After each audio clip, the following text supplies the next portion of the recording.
Today we're going to talk about factoring trinomials that are quadratic in nature. So looking at examples of a quadratic equation. A quadratic equation has an exponent or largest exponent of 2.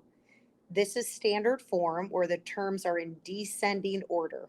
You have 2x's, 1x, and no x's. So different examples, you might see something like 3x squared minus 4x plus 5, or negative 2x squared plus x minus 1.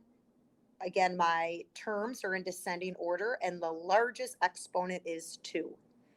What we're going to talk about now are equations or expressions that are quadratic in nature, and they have the same structure. So the order is going to look very similar, ax squared plus bx plus c.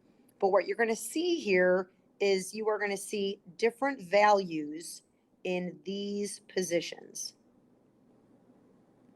What you are going to see when you look at these expressions is that if this exponent is 1, the exponent in this position is always going to be twice as large as this exponent. Now, we are going to use what's called U-substitution.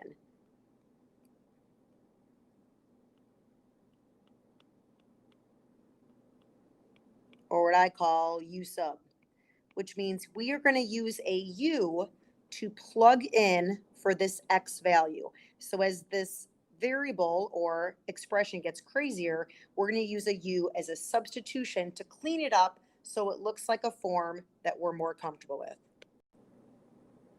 Let's look at an example. I'm asked to factor the trinomial x to the 4th minus 16x squared minus 36. Now, I can identify that trinomial as quadratic in nature because my exponent of my second term, here my 2, when I double it, I get a 4. So this exponent always has to be twice the exponent of my second term.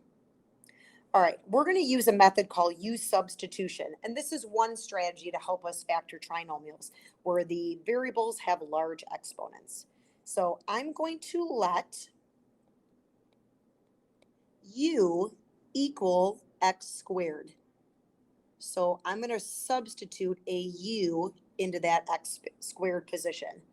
Now, if I can square the U, and I square the right side, my x squared, that is going to leave me with U squared equals x to the 4th, which means in this spot where I have my x to the 4th, I'm going to substitute in U squared. All right, I'm going to erase this real quick.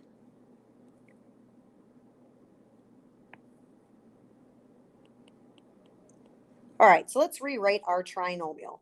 So I'm going to substitute again in for x to the 4th, my U squared. So here I have a U squared minus a 16U minus 36. Now, I'm much more comfortable factoring a trinomial that is in that form. I'm not sure if you do X method or guess and check, but I use guess and check, so I'm going to walk through the remainder of this problem using that method. I know that a trinomial factors into a product of two binomials.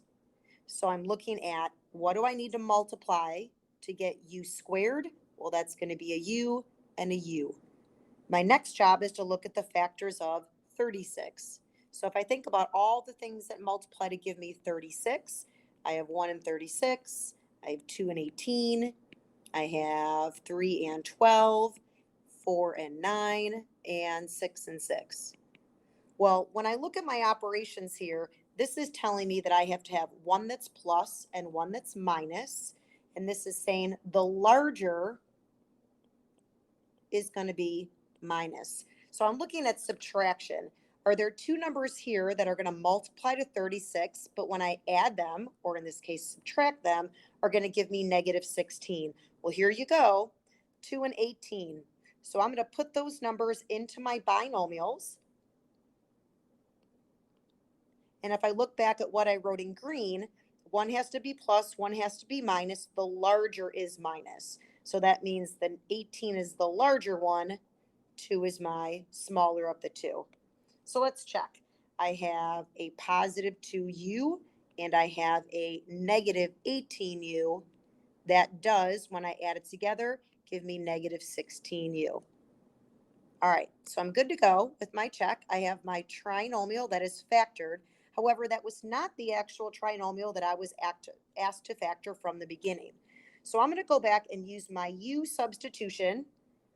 My original trinomial was in terms of x. So again, here, my u's, I'm going to replace with my x squared. Because if you look at from the beginning, I defined u as x squared. So making that substitution, that's going to now make this x squared plus 2 and x squared minus 18. Now, we always have to look and see if we can go further. Here, this is a sum, and that is a difference. It's not a difference of squares, so I'm going to stop at that point. Let's look at another example. First of all, I can identify this trinomial as a quadratic in nature because this exponent is twice the size as this exponent. I'm going to try that same method, that U-substitution that I did in the previous problem, and I'm going to let my u equal x squared.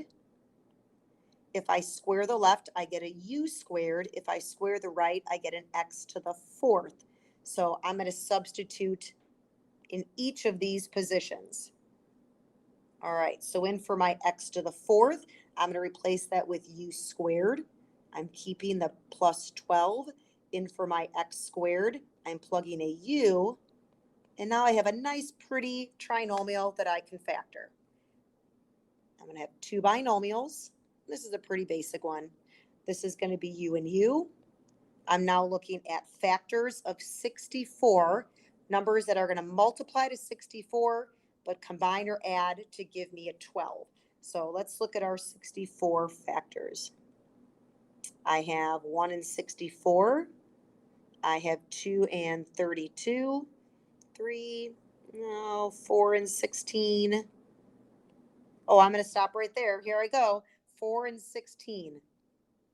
Now, my operations, this means 1 is plus, 1 is minus. This is telling me the larger is plus. So that means I'm going to substitute in these numbers, 4 and 16. 1's plus, 1's minus. The larger is plus. So now let's go back and check. You always have to check. This is going to give me a negative 4u. This is going to give me a positive 16u. And when I add them together, I get a 12u, which is what I wanted. Woo! All right, so now let's erase that check. We're going to finish our factoring. Again, I was asked to factor this original problem. I made a substitution to clean the trinomial up a little bit, but I do need to go back and replace my u's with my x squareds because that's how I defined u for this problem. So I'm going to replace this with x squared and this u with x squared as well. So I have x squared minus 4 and x squared plus 16. Now, can I go any further? Well, hey, this is a difference of squares. So I can go one step further with that. That's going to be x plus 2 and x minus 2. This is a sum of squares, and a sum of squares is prime. So I cannot go any further with that binomial. Let's look at another example. I need to look at this trinomial and identify if it is quadratic in form. If I look at this x cubed, when I double it, I get an x to the 6th. Now, if this was not true, if 6 was not twice 3, this trinomial would not be quadratic in form, so I would have to find another strategy to help me factor it, or it possibly could be prime. Let's go through our u substitution. I am going to let u equal x cubed. Now, if you're starting to follow these examples, the u is always going to be whatever that variable is for that second term. So this is going to be my u. If I square the left, I get u squared.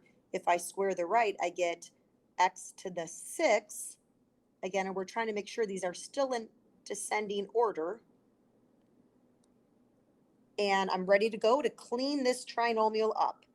So instead of x to the 6th, I'm going to write a u squared minus 4. Instead of my x cubed, I'm going to write a u. I've given you pretty basic factoring problems, but that's okay. This is going to factor into u and u. I'm looking for two numbers that multiply to 3, but add to -4. All right, this means, again, they are the same sign. And this means they are both negative. So that means they're both negative. If I look at my values now, numbers that multiply to 3 but add to -4, my only options are 1 and 3. All right, so I've done the hard part. I've done the factoring. Well, let's remind ourselves we were not asked to factor a trinomial with u's. We were asked to factor a trinomial that contained x's. So my next job is to go back and substitute. So instead of my u, I'm going to replace that with x cubed.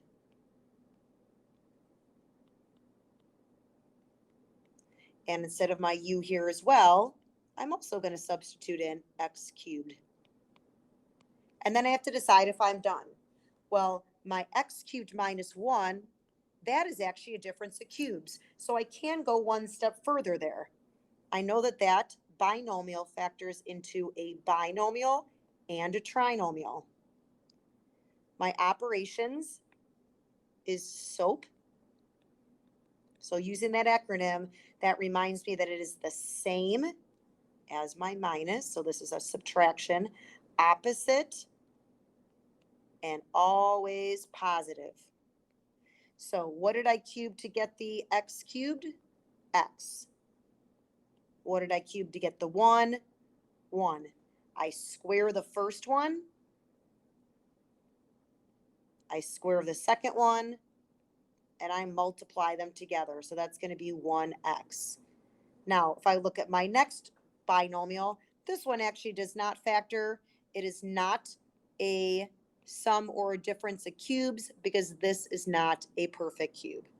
So my final form then would be x minus 1, x squared plus x plus 1 times x cubed minus 3. Our last example. I thought this was a pretty interesting problem. It is not a trinomial, so it's not going to be referred to as a trinomial that is quadratic in form, but I still think that using a U-substitution method would help me work through this problem. This part of my problem kind of scares me. It's super messy, so I'm going to clean that up by allowing that to be my U. So I'm going to let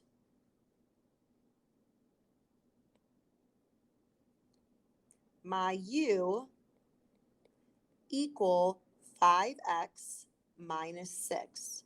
And again, my goal here is just to clean up this nasty expression to make it easier for me to solve.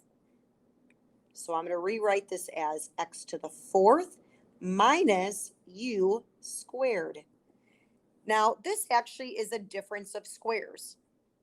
What did I multiply by itself to give me x to the 4th? X squared and x squared. What did I multiply it by itself to give me a u squared?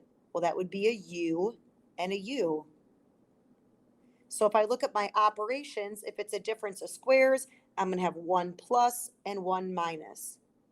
Now, the U-substitution method, the goal of the U-substitution method is to help us clean up our trinomial. Well, now it's factored. So let's go back and make our substitution. I have my x squared. And then for my u, I'm replacing that again with 5x minus 6. Same strategy here. I have my x squared, and now I'm subtracting my 5x minus 6. But I have to be real cautious here because u represented a binomial, so I need to make sure I put that binomial in parentheses. So this trinomial is going to stay the same, x squared plus 5x minus 6. This trinomial I can clean up because I can distribute the negative, get rid of that second set of parentheses. So I'm left with x squared minus 5x plus 6. Now, to make sure we're done, we always have to go that extra step and see if we can factor these trinomials any further. So let's give it a shot. I know this would give me an x and an x. I'm looking for numbers that multiply to 6 but add to 5. So let's look at some options there. Numbers that multiply to 6 would be 1 and 6 and 2 and 3. My operations are telling me that one has to be plus and one has to be minus. The larger has to be plus. So I'm going to have one that's a positive, one that's a negative. The larger has to be plus. So I'm going to give this one a shot.